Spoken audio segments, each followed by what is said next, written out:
Yes. All right, we are with Peter Keiller, who is the owner of Misfit Cycles, and he's another one of the guys, one of the independent, the periphery, the guys on the edge who are influencing the center, so to speak. Guys doing some innovative stuff. He's the owner of Misfit Cycles. He's right here. Welcome, Peter Keiller. Thank you. Thanks for coming by, man. And now I'm noticing a lack of product to my left. We sprung this on completely last minute. I saw, once again, I met Peter. I had heard a lot about him, met him yesterday at our booth.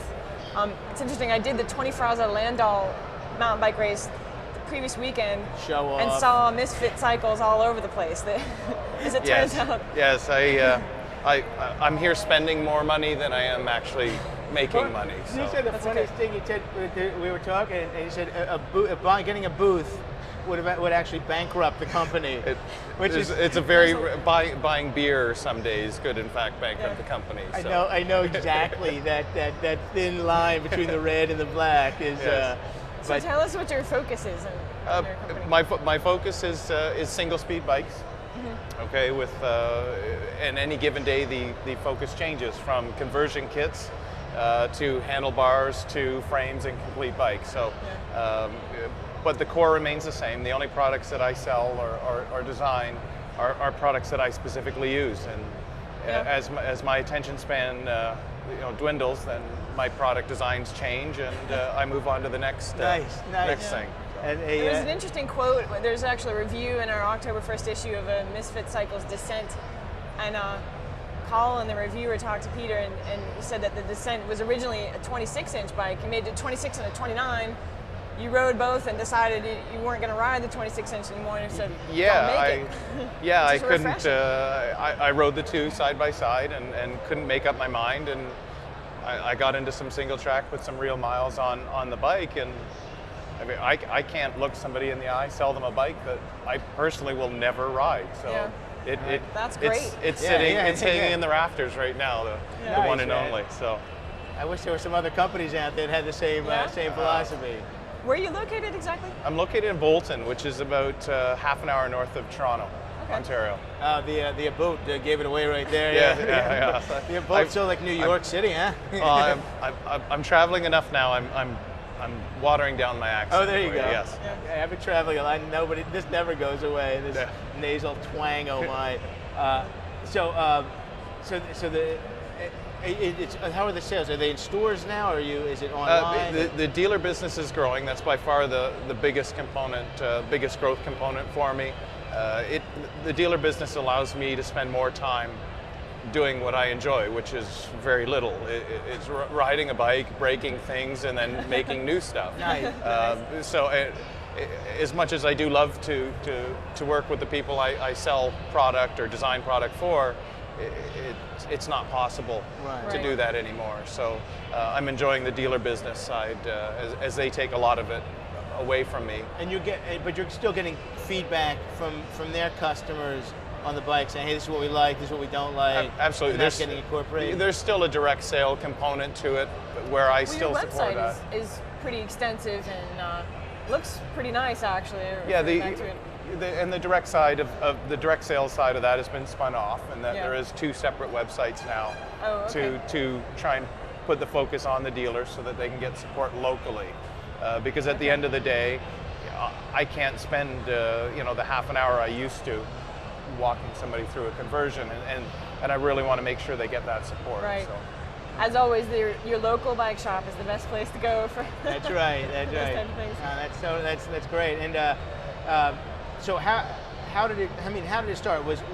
I know you're saying you're getting tired of something, but where was that day that you said, I'm riding a bike that's from a company and this isn't making me happy, I'm going to start welding my own bike? Well, components. Really, this is a big scam, and my wife has probably figured it out now. But ultimately, I just got tired of explaining why I was buying various components and then not using them anymore, and the garage is filling up. So this was a really elaborate plan that I had put together so that I could have as many bikes as I wanted, in as many different colors. And it's a prototype, honey. Really, every single bike is a demo. Why have you ordered 3,100 feet of titanium tubing? This is Honestly, the problem. I now have to explain 200 at a time as opposed to and one. that's why, I mean, that's the best products come from people that almost consider them toys. You know, it's almost things you play with, and you're getting away with it. Yeah, you know, the FU bar was recent in your review, and that bar was a joke. It was a piece of cardboard on my garage floor that I made, and I simply bought the minimum quantity to get get a run of them done. So yeah, cool. That's pretty cool to call up, you know, have something custom made for yourself, and rather than just, I don't know, bend it out of some plumbing, you call up a Taiwanese manufacturer and say, yeah, what's the minimum? Can I send them a design and get back 50 of them? It was still probably cheaper than one Thai done. Right.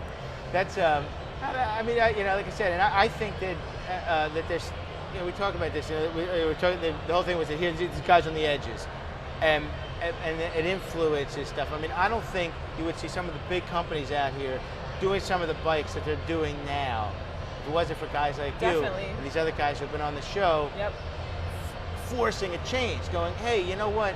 You're turning out thousands of bikes at a time. You can't retool. I'm in my garage. Yeah. I can retool like this. And I'm waiting for royalty checks from majority of them. You know, big guy. Go ahead. Well, that sort of shoots my next question. I was going to ask you if there's any new you're working on, but I guess you might not want to reveal it to the audience. There's again, I just finished the Trans Rockies recently, so that's right.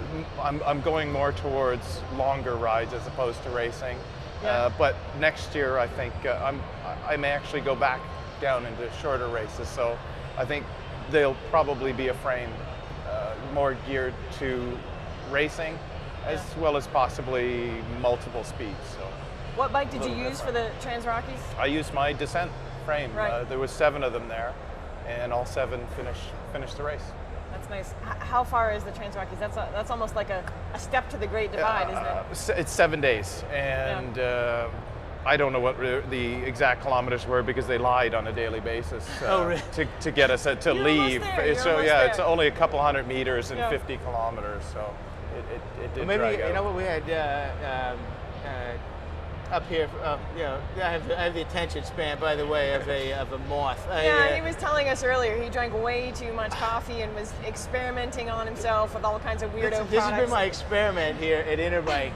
This time is I've been trying to feed myself entirely on product here, and the fine folks at Cytomax gave me a little something called Muscle Milk, which I believe was made in a van somewhere outside of Altamont, and I was loopy as a loon. But God, Karen, I'm going to turn it over to you until I get everything back, the synopsis back into. So, did you ever wish? Was there a point on the Trans Rockies where you wished for gears?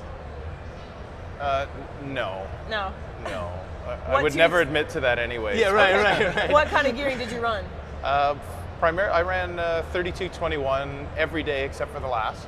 Yeah. We felt like heroes by the end, of course. So we went down, and it was a big mistake. 55-11. Put the track gear on there for the last day. It was 2 teeth, and it hurt like hell. There was 2 teeth. It was 2 teeth.